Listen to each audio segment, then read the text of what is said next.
Thank you to our violent patrons, Slurdo4765, Midnight Gemlord, and Sean. And a very big thank you to our 20 patron, Alex Ice Rose. Chapter 3 War Preparations.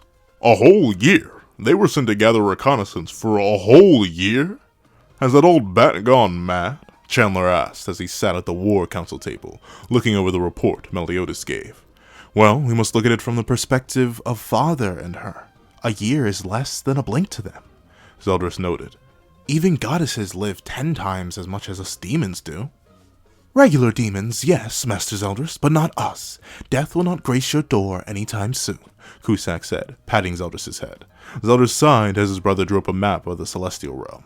Goddess invasions usually end up in death or memory loss for those who return, Elizabeth explained. The reason we were sent for a year was to map out the whole realm. Each one was to be assigned to an archangel, who was meant to capture civilians of each sector in order to bait the commandments into rescuing them. These archangels, I heard rumors they are knockoffs of the commandments, yet there are only 4 that we know of, Gother noted.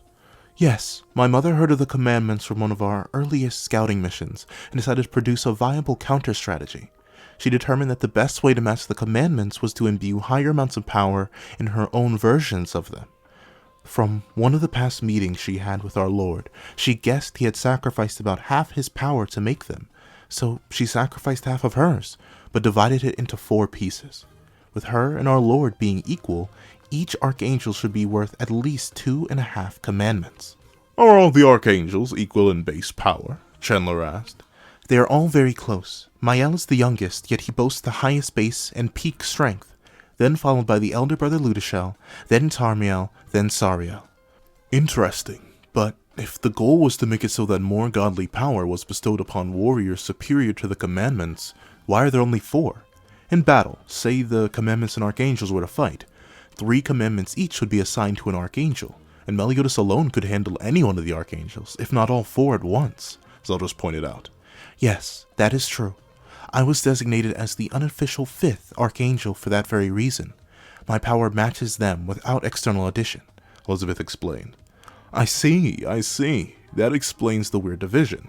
In that case, the archangels would win if Meliodas was stalled by you, Gother remarked. So, what will your plan be, young master? Chandler asked, and Meliodas looked at the board he drew upon. Rapid slaughter. It's the only way, Meliodas answered, and everyone present raised an eyebrow. Elizabeth, explain the coffin. The Coffin of Eternal Darkness is a sealing implement commissioned from the giant craftsman Debuzu by my mother. It is under constant protection of Mael, the sun. She, if the war effort fails, plans to use it to seal the demon clan away at the sacrifice of the entire goddess race. What? That's possible? Zeldris cried. With the vitality of the entire goddess race being transformed into pure magical energy, combined with the low magic cost for sealing, it is entirely possible, Meliodas said. If we take this slow, especially after the revelation that the princess has betrayed them, they will undoubtedly resort to such crazed means. Understandably so. With not 2, but 3 royal children rushing against them, they'll have no way to win, Gother said dryly. That being the case, we will need a way to gather them in one area. Assuming the Celestial Realm's world is even half the size of the Demon Realm, and under control of only 4 beings, they will be hard to gather. I can summon them to me at will, as Meliodas can the commandments. I'm not their leader, but I do have some dominion over them, Elizabeth offered. Then I will need all of our resources with us, suppressed and prepared to slaughter, Meliodas said. That means you two as well, Master and Sir Cusack. That will take a lot of convincing for your father. You know he despises it when we leave the realm, Cusack said, and Meliodas nodded calmly. Perfectly understood. But in this case, I think you will excuse it. This will be the end of the goddess hierarchy as we know it. Goddess hierarchy? Not their species? Chandler asked. I was thinking about that, Meliodas mused. What do we have now? 10 goddesses? One that can barely move as she's confined here? Why not their entire species? That woman has gotten to you! I knew it! I'll kill her right— Meliodas turned to his master. He had been passively maintaining assault mode for the past few days, a matter of training for himself and in order to maintain the dark bands he had given to the goddesses, so his resting level of strength had fallen below even his base state. However, it took less than an instant for the old master to be reminded where he stood relative to his student now. My apologies, my lord. I spoke out of line. As I was saying, their species could be put to use. So can all the others. The demon world suffers from excessive issues that cause many of its own residents sickness and harm. If we can conquer the other races rather than slaughter them, they can fix these issues. We fix these issues, more demons. More demons means a higher percentage of quality commandment level or higher demons. More higher level demons, more guards and beings to rule over the other realms. The other realms being conquered means more resources and workers for the homeland. Is all of this clear? My lord, you are truly thinking as a king would, Gilthunder praised, and Meliodas chuckled. You pick up a lot when you cling to your father's leg for the first few decades of your life. Meliodas gave a tired smile as he thought about the days when life was so much simpler. Regardless, we have a year to prepare. On the day of our attack, the goddess platoon will lead us to Heaven's Gate. And we shall take it, seal it, and summon the archangels, slaughter them, and begin the general conquest of the celestial realm. Capture, not kill, unless necessary, Meliodas recapped. All of this is good and well, except for one thing, a voice declared, entering the room. The Demon King locked eyes with his son. What shall you do about the supreme deity? The eldest Prince of Darkness knelt, respecting the presence of his father. Elizabeth, why was your departure date the day it was? Meliodas asked, not breaking his father's gaze. It was because that the next yearly meeting between my father and our Lord is on that same day. The power in the mortal realm would suppress and hide our power even more, as it did when we invaded. That is what I shall do about the supreme deity, father. I suppose you heard about the rest of the plan as well. Or would you like me to explain it again? Meliodas asked. I heard. I will consider Chandler and Cusack leaving, the king remarked, and Meliodas nodded. How shall you use this year? The king questioned, and Meliodas explained. Gawain the Great had lived a fulfilling life. Parents proud, brothers and sisters surpassed, commandment, kids, grandkids on the way, wife, loving nieces, and nephews. A wonderful life. He had few complaints. However, one of said complaints was that he rarely felt young anymore. Back in the day, he would battle and grow exponentially. Now, he trained to maintain what he already had.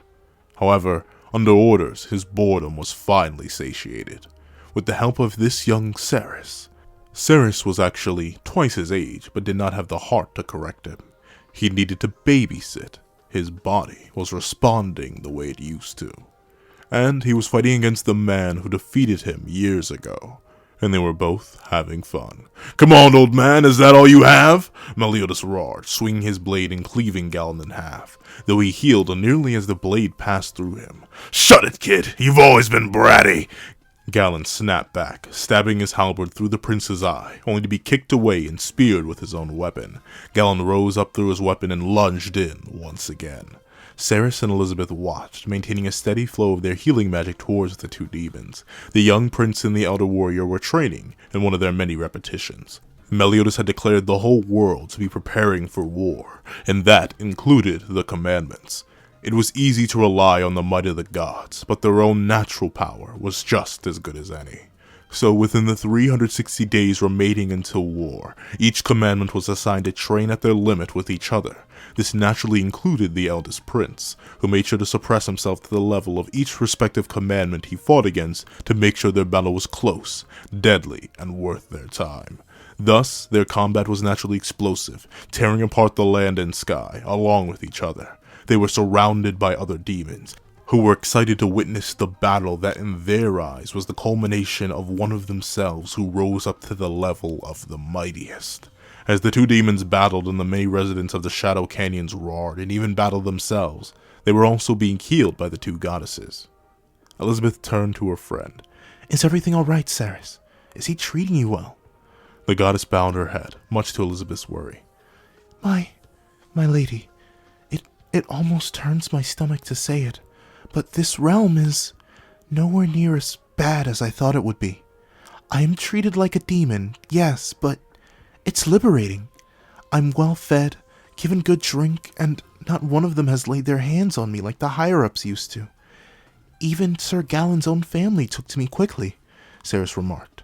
I understand that this is because of our prince's order, but even still, compared to the assignment we had to do here before, this is heaven in the underworld. Elizabeth smiled and nodded. Good. I'm so sorry about this, but there is no other way I could have seen us surviving. Ceres nodded. Trust me, my lady. I understand. Everyone knows you did your best for us. Elizabeth nodded and turned back to the battle, and she hurriedly healed Meliodas' neck, which was being torn apart. Demons, mountains, and commandments alike were being destroyed in the furious bout between the purity and the love. Derriere was grinning like crazy, finally having a bout with her leader like the one she had with him a century ago. None of those stupid weapons, no armor, barely even any darkness. Just flesh against flesh, knuckle against knuckle, bone to bone combat. No words either, just crazy combat between the two warriors who at the moment bore perfectly equal strength. While Derriere's natural healing was handling whatever broken bones, any more complicated fractures were taken up by Dionysus, who leaned against the wall of the new crater while Elizabeth sat on the edge, healing Meliodas, who sparred with crazed fervor as well. Both goddesses also made sure to keep healing the brawling demons and vampires that surrounded them too. Liz, this is crazy! Don't get me wrong, it's a good crazy, but still crazy, Dionysus cried. I can eat as much as I want, drink as much as I want, party as much as I want, and all I gotta do is heal people up? This is the life! I'm glad, Zio, I'm glad. Flaming plates, have you gone mad, young prince? Monspeed cried, throwing at a flaming bird which Meliodas cleaved with one swing, throwing a flaming spear for Monspeed's head. I'm just getting started. Wait until you see what's next, Meliodas roared back, getting slammed by a dropkick into the earth. Come on, Monspeed, you need that magic of yours. Silence, young prince, Monspeed declared. Flying above the burning abyss of purgatory fire flew Sol and Elizabeth, who were doing their best to heal the burns of hellblaze that coated the demons. I will admit, Lady Elizabeth, this place, once you get used to it, is nice. I feel I am in my element like never before, Sol reported, healing the many residents who were throwing about fire like it was a toy. Even Master Monspeed was kind enough to explain the incantations of the purgatory fire to me. So now, Sol lit up a tiny dark flame, and Elizabeth was amazed. You can use that power? Sol nodded, before putting out the flame. This is quite the experience. Zeno was brawling with his leader's dark constructs, his own golem struggling to keep up as he was smacked around and beaten up. This is unfair, my lord! How am I supposed to— Ah! You can't hide behind golems forever, Zeno. You may not feel pain, but that doesn't mean you're invincible, Meliodas called, guiding and punching away golems. Fine then, take this! Zeno lunged through the golems and punched Meliodas in the mouth. Meliodas merely grinned and grabbed the tiny demon by the face and slammed them into one of Meliodas' own dark constructs. Hephaestus casted a larger healing spell, shocked to see the tiny demon actually engaging in battle. This world, its creatures, it has so many interesting things to learn. Why, the Endura alone are worth an entire century of study, Hephaestus said eagerly, and Elizabeth smiled at him. She was happy for all of her friends. Gelamet watched and healed indignantly as Meliodas swung against Calmadios. I hate this, Elizabeth. I feel like a trophy. Elizabeth held her best friend and rubbed her shoulder, healing Meliodas and Calmadios, along with the many silver demons who were throwing themselves in the battle. I'm sorry, Gelamet. No, we should be sorry.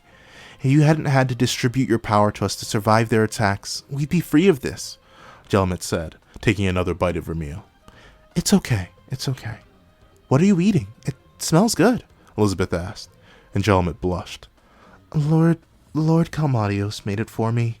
He was worried about my health. Elizabeth laughed as Calmadios lost an arm, and both healed their charges.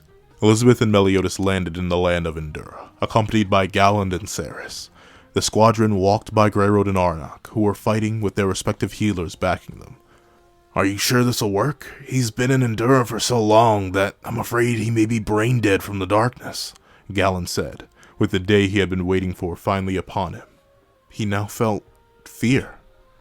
I don't know, Lord Galand, and I won't know unless I try, Elizabeth said, walking into the wild lands. And again, I apologize for— Galand raised a hand, and Elizabeth went quiet. They came across the territory of the most recent Endura, and both Meliodas and Gawain looked upon the former commandment. The beast quickly noticed their power and roared, but with the flare of the higher levels of assault mode and a newly empowered critical over, Meliodas and Gawain were able to bind the beast. It thrashed wildly in its restraints as Elizabeth's eyes began to glow fiercely with divine power. "Let there be light," Elizabeth whispered, and from her an explosive blast of light burst from her body, and the spear of light tore through the thrashing beast. As it ripped through and broke out to the other side, on the visual spectrum, nothing changed. Gawain sighed, holding the restraints in defeat. He should have known.